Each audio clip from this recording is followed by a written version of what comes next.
Welcome back to the Shaman King Master of Spirits playthrough with me, Super Cold Chaos. Now in the last part, I said that we were going to show off the shop, and I never really did that. So, for now, I'm just going to show it off. Okay, right now we only have 4 things of sushi, and like any other shop, we can buy and sell stuff. Of course, it's pretty obvious that you can't really... When you try to sell stuff, it doesn't really go for the same amount of... as you can buy in the shop. Finally got that out. But anyways, as you can see, as these items progress, they get more and more expensive. That shows how, of course, the more expensive they are, the better they are. It's getting harder and harder for me to say words today. But anyways, looking at the actual items we can buy, we have sushi, which is the most basic of items. It recovers the least amount of health. Hot dogs recover a little bit more, but it costs a little more. Hamburgers recover a lot more. And noodles recover all of your HP. Antidotes are for curing poison, but since we haven't really come across enemies that cause it, we don't really need to buy them yet. I'm gonna buy a few hot dogs because it's cheaper and it recovers a little bit more health than the hamburger. At this point, the hamburger could probably recover all of our health. But we don't really need that. Another thing to note is that aside from the usual inventory space you have, you also have stocks that these items take up. Of course, the more expensive the item, the more stocks it takes up. It's kind of hard to describe. You can only hold 10 stocks at a time. The hot dog and the sushi holds 1 stock, the hamburger holds 2 stocks, and the sushi holds 3 stocks. So basically you can hold any combination of these items. Like for example, you could use 3 sushi, or 3 cups of noodles, or bowls of noodles, since that takes up 3 stocks, so that's 9 stocks out of your 10. It's a lot of math, but it also takes up a lot of stress. It's very confusing, that's what I'm trying to say. Now, a lot of this game is backtracking, since you get a lot of items to help you progress further in the game, so I'm going to try and cut out as much of this backtracking as I can. Like for example, I'm going to cut this level out.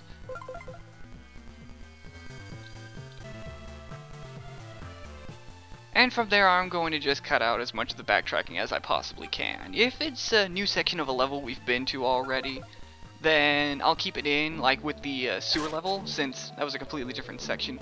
But if it's the same level with all the same stuff, I'm just going to take it out. Now another thing to note is that this little space, actually, let's actually get our priorities straight. Alright, it's about time we use Tokagero, and that's all it does. Basically, Tokagero is the most useless guardian ghost in the entire game. All it does is move boxes. It doesn't do any damage. It drains a little bit of your Furioku, so you don't have to worry about running out of energy. But like I said, it's really only useful for pushing boxes and nothing else. Now, I've used the term Furioku before, but I never really explained what it is. Basically, in the anime and in this game, Furioku is the magical bullshit energy that anime is well known for. You know, Dragon Ball Z has Ki, Naruto has Chakra, Shaman King has Furioku. It's stupid, I know, and I have no idea if it translates into anything from some other language, but chances are, if it did translate from a different language, it's just the same thing.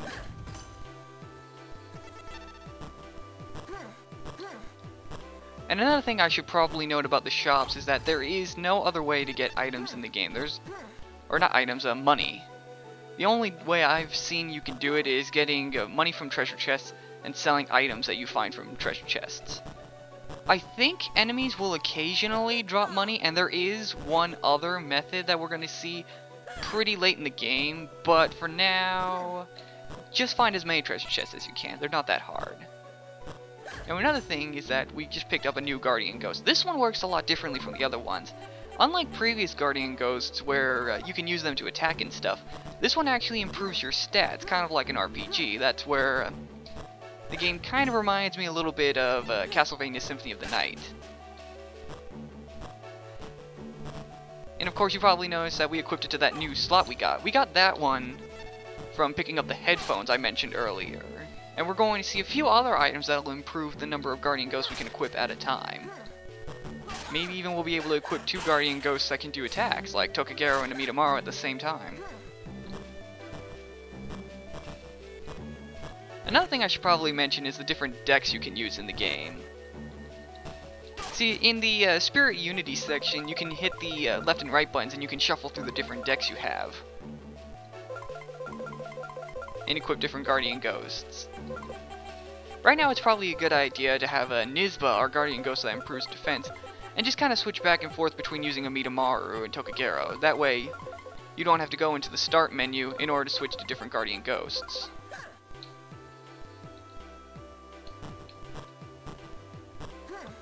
And that's the annoying thing about Tokagero. Basically, all he is for block pushing puzzles. And it gets really annoying at times, where you're going through a huge section of the game, and you start to think, okay, maybe I don't need to use Tokagero anymore. And then all of a sudden, it just kind of surprises you with another box you have to push in order to continue to the next section of the game. Another thing I should probably mention is, the levels are actually pretty well designed, I have to admit. I mean, let's see, we've gone through a sewer section, we went through your stereotypical field, we went through a graveyard, and now we're going through this whole really scenic village at night. Looks very nice, I have to admit.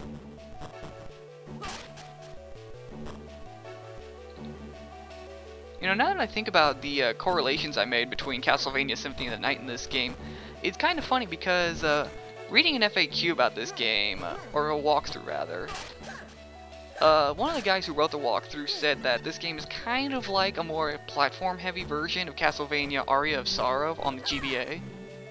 And I kind of have to agree, this game is very platform-heavy, so if you're not really into those kinds of games, I probably wouldn't recommend playing this game, because, like I said, very platform-heavy, with some minor RPG element. It's not like in any other RPG, where you get all kinds of items that improve your overall fighting ability as you go through, eventually getting all the best stuff, and etc, etc. Although with the different items you get, it kind of reminds me more of Metroid, where the whole game is about getting different power-ups that help you progress through the game. Kind of like, I mean, I know all Metroid games are kind of like that, but I mean, since it's on the GBA, I'm kind of reminded more of Metroid Fusion. We just got a new item that improves your Guardian Ghost equipability, I should admit. Yeah, equipability, I'm making that an official word. But yeah, with this glove, now we can equip 2 Guardian Ghosts at the same time and have them do different attacks. Unfortunately, it is possible in this game to combine Guardian Ghosts to do different attacks, but it's not really that often that you'll see that. I'll explain later on in the game, but yes, if you ever ask if you can combine Guardian Ghosts to do different attacks, you can do that, but I'll get to that later. Another thing I should probably mention is these little spinning things. It's probably a good idea to have Magnescope equipped, because what Magnescope does is that it lets you move the camera around so you can see where you're going. It's very useful when you have a lot of bottomless pits, because when you fall into a pit, basically all it does is that it takes a huge chunk out of your life, and Amidamaru puts you back to the platform you were before.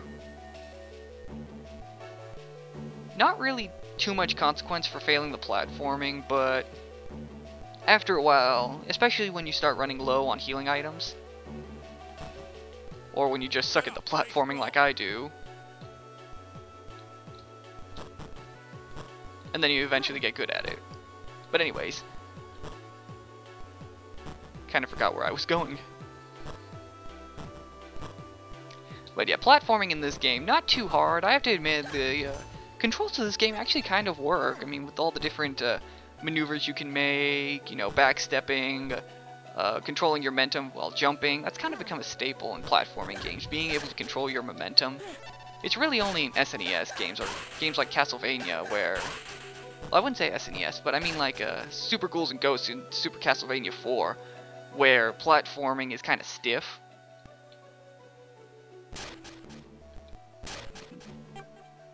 And if I'm correct, you have to go this way.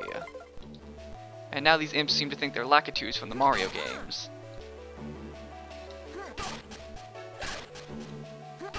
Although looking at this game now, I kind of have to admit some of the enemies are a little generic when they don't have imps and they're actually using enemies from the show slash the manga. They're actually pretty cool. We'll get to that later on. I mean, we'll see another enemy like that, you know, like the boxer guy or the singer dude. But when it's just the imps, it's kind of generic and boring. And just like you would expect from those imps, you will see different variations of them later on. Now this Viking guy actually gave me a lot of trouble as a kid when I first played this game, because he doesn't take that much damage. He has a ton of health, and his axe does a lot of damage. And of course, you wouldn't want to beat this guy or fight this guy normally. Unfortunately, he gives you a Guardian Ghost you're probably going to need. I'll get to what his Guardian Ghost to hit the Viking does later on, but for now, let's just wait a little bit. Just do what I did, where you duck underneath his axe swing, and then leap over it when it boomerangs back, and you should be fine. And you probably also noticed me picking up a lot of pebbles and leaves. Those will come into play later on, but for now, just ignore them. Now, we just picked up a new item called the Lucky Charm. If you could see, I don't know why you couldn't see, but anyways, what this item does is that it boosts your defense, just like what Nisba does, only that you don't have to equip a Guardian Ghost to do it. It's automatically equipped when you pick it up.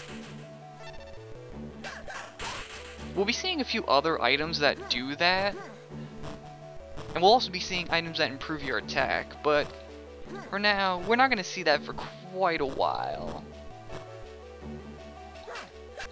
Now, this guy is pretty annoying in that that blue bird he fires off can freeze you. Just leap up to the platform to avoid the bird, and keep beating on him, and eventually you'll get his Guardian Ghost. Now what Bada does is that he basically serves to help out in this entire section of the level, I'd say.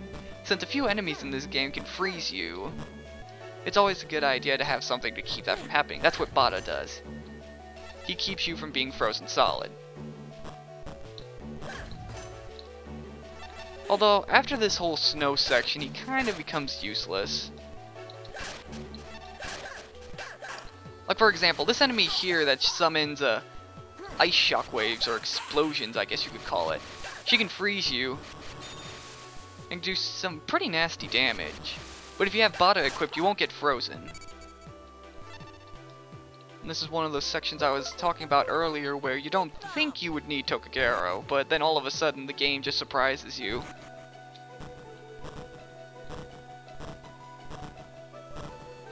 Another thing I should probably mention is that some of the platforming you need to do in order to get to treasure chests can be pretty difficult. Like, you notice how I just barely managed to make that jump? Yeah, there are a few moments like that where you don't think you're going to make it and somehow you do. I'm not sure if I mentioned it before, but if you make it to the end of the level, you recover like half of your health. That's going to be pretty useful with later on when we get to shorter and shorter levels. And here in this level, you probably noticed that this game has ice physics. Now, if you're not familiar with platforming before, then it's probably going to be pretty hard for you to get through this entire section. What you want to do is, you want to equip that to hit the Viking guy that we had before, and he removes the ice physics.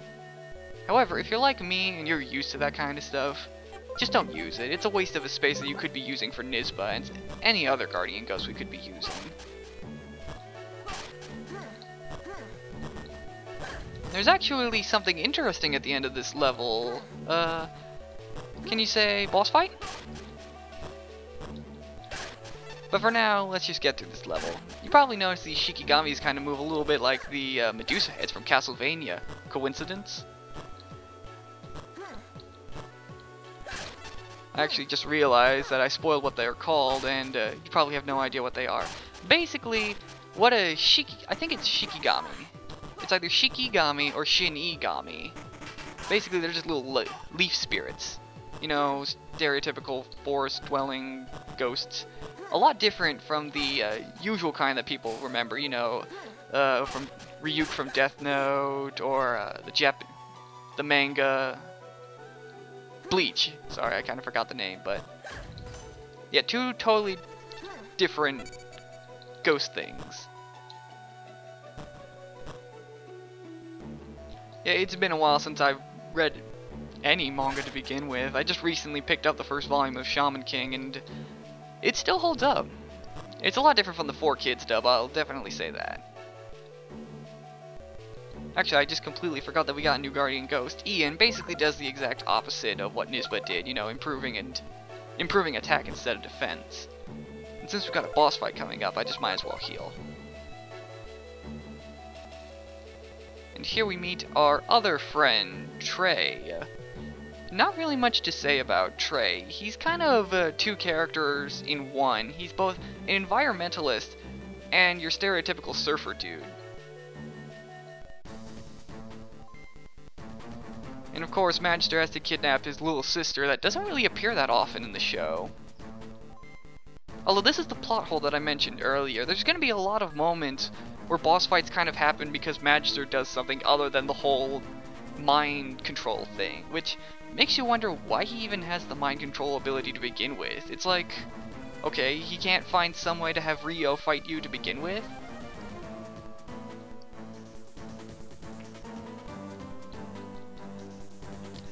Alright. Now Trey is actually pretty annoying since you have the ice physics going on, and a lot of his attack, well, that one attack you just saw, his signature move, the Napopo Punch, freezes you. And if you let that happen too often, you can take some serious damage. He also has that move where he summons a ice bird and shoots snowballs at you. That can be pretty annoying. He can also hop up on his snowboard, I was about to call it a surfboard, and just kind of dive right at you. And I think this is his final attack, where he just kind of summons this ice spear thing. If you use the ice physics to your advantage, you could probably dodge that attack pretty easily. He can also block your attacks. But then again, I think a lot of your bosses can do that. And since I have Ian equipped, I can do a lot more damage than normal. He also likes to jump, which is pretty good for getting in a good hit. Basically, the major strategy you want, for beginners, I'd say have Bata equipped, so that way the Napopo Punch doesn't mess you up. And if you're good at ice physics, then you shouldn't have that much trouble. But if you're not used to ice physics in games, then definitely have Deadhead the Viking equipped, since you don't really need Tokagero for this fight, so just use that. Use one of those stat boosting Guardian Ghosts instead. And with that, we have our second page of the Tomb of the Shaman.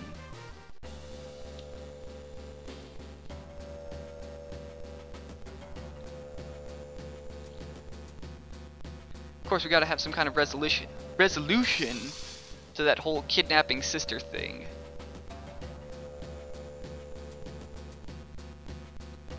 And instead of solving his problems like a man, Magister decides to just piss off with a magic card teleportation attack. I don't get it. And just like with Ryo, for kicking his ass, Trey decides to give us his guardian ghost, Cory. With Cory, we can, well, I'll explain what Cory does in the next part. Suffice it to say, it's a pretty cool move. Yeah, it wouldn't be a Super Cold Chaos playthrough without a frost pun. I want to thank you for watching, and next time, the situation gets pretty grave. It'll make more sense when you actually see what happens. I'm Super Cold Chaos, freeze well.